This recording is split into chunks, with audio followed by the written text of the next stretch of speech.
ಲೋಕಸಭಾ ಚುನಾವಣೆ ನಡೀತಾ ಇದೆ. ನಮ್ಮ ಎನ್ ಡಿ ಎ ಅಭ್ಯರ್ಥಿಯಾಗಿ ನಮ್ಮ ನಾಯಕರಾದಂಥ ಕುಮಾರಣ್ಣವರು ಈ ಮಂಡ್ಯ ಕ್ಷೇತ್ರದ ಅಭ್ಯರ್ಥಿಯಾಗಿ ಸ್ಪರ್ಧೆ ಮಾಡಿದ್ದಾರೆ. ಅವ್ರಿಗೆ ಯಾಕೆ ವೋಟ್ ಕೊಡಬೇಕು ಅನ್ನೋದು ಯಾರ್ದಾದ್ರು ಕ್ವಶನ್ ಇದ್ದರೆ ಅದಕ್ಕೆ ನಮ್ಮ ಉತ್ತರ, ಅವರು ಮುಖ್ಯಮಂತ್ರಿಯಾಗಿದ್ದಾಗ ಏಪ್ರಿಲ್ ಎಂಡಿಂಗಲ್ಲಿ ನಮಗೆ ನೀರು ಕೊಟ್ಟಿದ್ರು. ಎಲ್ಲ ಕೆರೆ ಕಟ್ಟೆಗಳು ತುಂಬಿದ್ದು, ಯಾವುದೆಲ್ಲ ರೈತರಿಗೆ ಯಾವುದೇ ರೀತಿಯ ಅನ್ಯಾಯ ಆಗಿರಲಿಲ್ಲ. ಮತ್ತು ವಸತಿ ಕಲ್ಲು ಸಾರಿ ಇವರು ಬೊಮ್ಮಾಯಿಯವರು ಮುಖ್ಯಮಂತ್ರಿಯಾಗಿದ್ದಾಗಲೂ ಸುಧಾ ಏಪ್ರಿಲಲ್ಲಿ ನೀರು ಕೊಟ್ಟಿದ್ರು ನಮಗೆ. ಹಾಗಾಗಿ ನಮ್ಮ ರೈತರಿಗೆ ಯಾವುದೇ ತೊಂದರೆ ಆಗಿರಲಿಲ್ಲ. ತಾವು ಈಗ ಅಲ್ಲಿಂದ ಬರ್ಬೇಕಾದ್ರೆ ಎರಡೂ ಭಾಗದಲ್ಲಿ ನೋಡ್ಕೊಂಡು ಬನ್ನಿ, ಎಷ್ಟೊಂದು ಒಣಗಿದೆ ಬೆಳೆ ಅನ್ನೋದನ್ನ, ಎಷ್ಟೊಂದು ರೈತರಿಗೆ ತೆಂಗಿನ ಮರ. ಈ ತಾಲೂಕು, ಈ ಜಿಲ್ಲೆಗೆ ಜೀವನಾಡಿನೇ ತೆಂಗು ಬೆಳೆ ಇರೋದ್ರಿಂದ ಈ ಜಿಲ್ಲೆಯ ಜನ ಶ್ರೀಮಂತರಾಗವ್ರೆ. ಏನಾದ್ರು ಸರ್ಕಾರದ ಯಾವುದೇ ಸವಲತ್ತು ಬೇಡ ಅಂತ ಏನಾರು ಹೇಳೋದಾದ್ರೆ ತೆಂಗು ಬೆಳೆಯಿಂದ ಅರ್ಧ ಇದಿತ್ತು, ನಮಗೆ ಲಾಭ ಇತ್ತು ರೈತರಿಗೆ. ಅದನ್ನ ಸನ್ಮಾನ್ಯ ಕೃಷಿ ಸಚಿವರು ಅಂತ ಹೇಳ್ಕೊಂಡು ಬಿಲ್ಡಪ್ ತಗೊಂಡಿರ್ತಕ್ಕಂಥ ಚಲುವರಾಯಸ್ವಾಮಿ ಅವರು 96 ಅಡಿ ಇದ್ದಂಗೆ ನೀರು ನಿಲ್ಲಿಸಿ ನಮ್ಮ ರೈತರಿಗೆ ತುಂಬಲಾರದ ನಷ್ಟ ಮತ್ತು ಅನ್ಯಾಯ ಮಾಡಿದ್ದಾರೆ. ಸನ್ಮಾನ್ಯ ಮುಖ್ಯಮಂತ್ರಿಗಳು ಹೇಳ್ತಿದ್ರು ಈ ಜಿಲ್ಲೆ ಒಳಗೆ ಇದನ್ನ ಉಳ್ಳಿ ಬೆಳೆಸ್ತೀನಿ ಅಂತ. ಆ ಮಾತನ್ನ ಸಾಬೀತು ಮಾಡಿದ್ದಾರೆ. ಅದ್ರಲ್ಲಿ ಏನು ಯಾವುದೇ ಸಂಶಯ ಉಳ್ಳಿ ಬೆಳೆಸ್ತೀನಿ ಅಂತ ಹೇಳಿದ್ರು. ಅವ್ರ ಮಾತನ್ನ ಅವ್ರು ಚಾಲೆಂಜ್ ಉಳಿಸ್ಕೊಂಡವ್ರೆ. ಅದನ್ನ ಅವ್ರಿಗೆ ಸಾಥ್ ಕೊಡುವಂತೆ ನಮ್ಮ ಜಿಲ್ಲಾ ಎಲ್ಲ ಶಾಸಕರುಗಳು ಕಾಂಗ್ರೆಸ್ಸಿಂದ ಹೋಸತಿ ಡಿ ಕೆ ಶಿವಕುಮಾರ್ ಮುಖ್ಯಮಂತ್ರಿ ಆಯ್ತಾರೆ ಅಂತೇಳಿ, ಕುಮಾರಸ್ವಾಮಿ ಆಗಿದ್ರು, ಎಸ್ ಎಂ ಕೃಷ್ಣವರಾಗಿದ್ರು, ಸದಾನಂದ ಗೌಡರಾಗಿದ್ರು, ಶಿವಕುಮಾರ್ ಅವ್ರಿಗೂ ಒಂದು ಚಾನ್ಸ್ ಕೊಡೋಣ ಅಂತೇಳಿ ನಮ್ಮೆಲ್ಲ ಜಿಲ್ಲೆಯ ಜನ, ನಮ್ಮ ಎಲ್ಲ ಜನನ ಅವ್ರಿಗೆ ಓಟ್ ಕೊಟ್ಟು ಗೆಲ್ಸಿದ್ರು. ನನಗೊಂದು ಪೆನ್ನು, ಒಂದು ಪುಸ್ತಕ ಕೊಟ್ಬಿಡಿ, ನಾನೆಲ್ಲ ದಬಾಕ್ ಕೊಡ್ತೀನಿ ಅಂತ ಹೇಳಿದ್ರು. ಏನು ದಬಾಕು ಕಾಲಿಲ್ಲ ಅವ್ರ ಕೈಲಿ. ನಮ್ಮ ರೈತರನ್ನ ಜೀವಂತವಾಗಿ ಕೊಲೆ ಮಾಡ್ತಾ ಇದ್ದಾರೆ. ಅವ್ರಿಗೆ ಗೊತ್ತಿಲ್ಲ, ಇಲ್ಲಿ ಅವರು ಬಂಡೆ ಹೊಡ್ಕೊಂಡು ಹಣ ಮಾಡ್ತಾ ಇರೋದು ಗೊತ್ತಿದೆ. ಬಟ್ ಇಲ್ಲಿ ಲಾಸ್ ಆಗ್ತಾ ಇರ್ತಕ್ಕಂಥ ರೈತರಿಗೆ ಏನು ತೊಂದರೆ ಆಗ್ತಾ ಇದೆ, ಏನು ಈ ನೀರು ನಿಲ್ಸಿರೋದ್ರಿಂದ ಏನು ತೊಂದರೆ ಆಗ್ತಾ ಇದೆ ಅಂತ ಗೊತ್ತಿಲ್ಲ. ಮತ್ತು ಇನ್ನೊಂದು ಮೇಜರ್ ಕಾರಣ, ನಾವು ಎನ್ ಡಿ ಅಭ್ಯರ್ಥಿ ಬೆಂಬಲಿಸಬೇಕು ಅಂತನ್ನೋದು ಕಾರಣ ನಮ್ಮ ದೇಶದ ಪ್ರಗತಿ ಬಗ್ಗೆ ಮತ್ತು ದೇಶದ ಭದ್ರತೆ ಬಗ್ಗೆ. ನಮ್ಮ ದೇಶ ಇವತ್ತು ಇಡೀ ವಿಶ್ವದಲ್ಲಿ ಗಳಿಸಿರ್ತಕ್ಕಂಥ ಸ್ಥಾನಮಾನ ಯಾರಿಂದ ಬತ್ತು ಅದ್ರ ಬಗ್ಗೆ. ಇದೆಲ್ಲ ಸ್ಥಾನಮಾನಗಳು ಭದ್ರತೆ ಮತ್ತು ಸಮಗ್ರತೆ ಮತ್ತು ಈ ನಮ್ಮ ದೇಶ ಗಳಿಸಿರ್ತಕ್ಕಂಥ ಏನು ವಿಶ್ವಗುರು ಅಂತ ಏನು ಹೆಸರು ಪಡ್ಕೊಂಡಿದ್ದಾರೆ ನರೇಂದ್ರ ಮೋದಿಯವರ ಸಾಧನೆನೇ ಮೇನ್ ಕಾರಣ. ಇತ್ತೀಚೆಗೆ ನೋಡ್ತಾ ಇದ್ದೀರಿ, ಕೋಮು ಗಲಭೆಗಳು ಎಷ್ಟೊಂದು ಆಗ್ತಾ ಇದೆ, ಎಷ್ಟು ಹಿಂದೂಗಳ ಯುವತಿಯರ ಕೊಲೆಗಳಾಗ್ತಾ ಇದ್ದಾರೆ. ಇವರೆಲ್ಲ ಏನು ಕಣ್ಮುಚ್ಕ ಕೂತಿದ್ದಾರೆ. ನಾವೇನು ಅವ್ರನ್ನ ಭಾರತೀಯರು ಅಂತ ಒಪ್ಪುವಂತ ಯಾವುದೇ ಜಾತಿ ಆಗಲಿ ನಮ್ದೇನು ಅಭ್ಯಂತರ ಇಲ್ಲ, ಯಾವುದೇ ಜಾತಿ ಭೇದ ಇಲ್ಲ. ಭಾರತೀಯರು ಅಂತ ಒಪ್ಕೋಬೇಕು. ನಮ್ಮಲ್ಲೇ ಅನ್ನ ಉಂಡು ಪಾಕಿಸ್ತಾನಕ್ಕೆ ಜಿಂದಾಬಾದ್ ಹೇಳ್ತಾರೆ ಅಂದರೆ ಇವ್ರು ಎಂಥ ರಾಷ್ಟ್ರದ್ರೋಹಿಗಳು. ಇಂಥವ್ರು ಸಪೋರ್ಟ್ ಕೊಡ್ತೀವಿ ಅಂತ ಈ ಕಾಂಗ್ರೆಸ್ ಸರ್ಕಾರ ಇರಬೇಕಾ?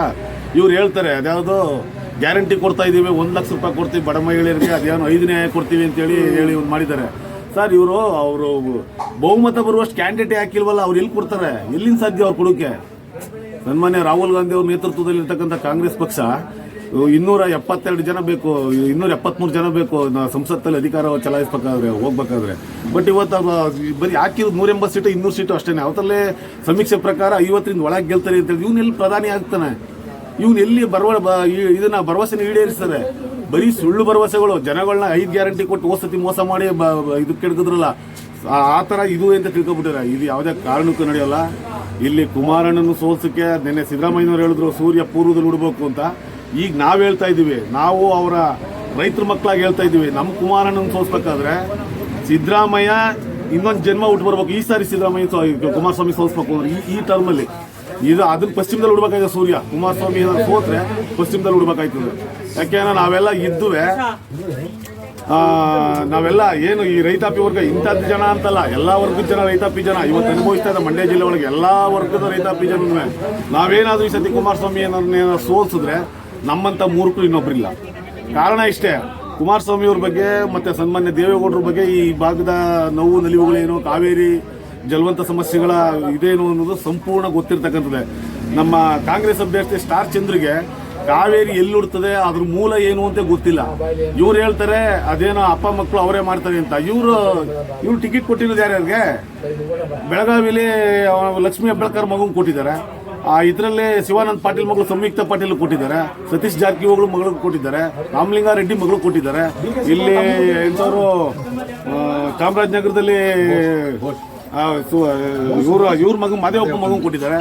ಈಗ ಮಾಮೂಲಿ ಬೆಂಗಳೂರು ಗ್ರಾಮಾಂತರದಲ್ಲಿ ಸುರೇಶ್ ಕೊಟ್ಟಿದ್ದಾರೆ. ಇನ್ನು ಎಷ್ಟು ಸಂಬಂಧಿಕರು ಕೊಟ್ಟಿದ್ದಾರೆ? ಅದೇನು ಬರೀ ದೇವೇಗೌಡರ ಮನೆಯವ್ರು ಮಾತ್ರ ಅದನ್ನ ಹೇಳಿ.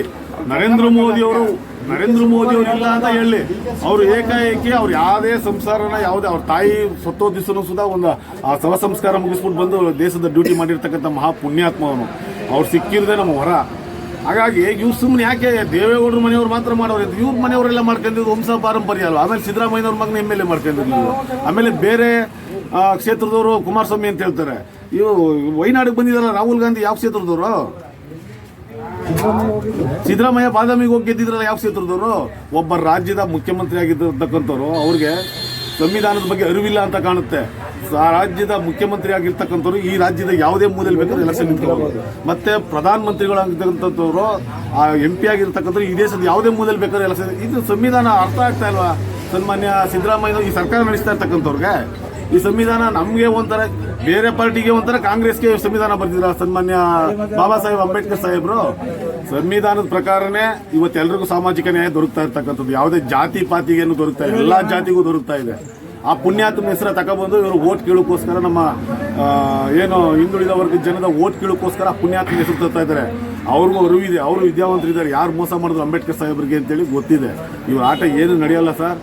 ಈ ಹಳೆ ಮೈಸೂರು ಪ್ರಾಂತ್ಯದಲ್ಲಿ ಯಾವುದೇ ತಕರಾರು ಇರ್ತಾನೆ ಎಲ್ಲ ಅಭ್ಯರ್ಥಿಗಳೇ ಜಯಬೇರಿ ಬಾರಿಸ್ತಾರೆ. ಬರೆದಿಟ್ಕೊಳ್ಳಿ ಬೇಕಾರೆ, ಇಲ್ಲ ಅಂದ್ರೆ ಆಮೇಲೆ ಬಂದು ನನ್ನ ಹೆಸರು ರವಿ ಅಂದ್ಬಿಟ್ಟು ಬಂದು ಕೇಳಿ ನಾವು ಉತ್ತರ ಹೇಳ್ತೀವಿ.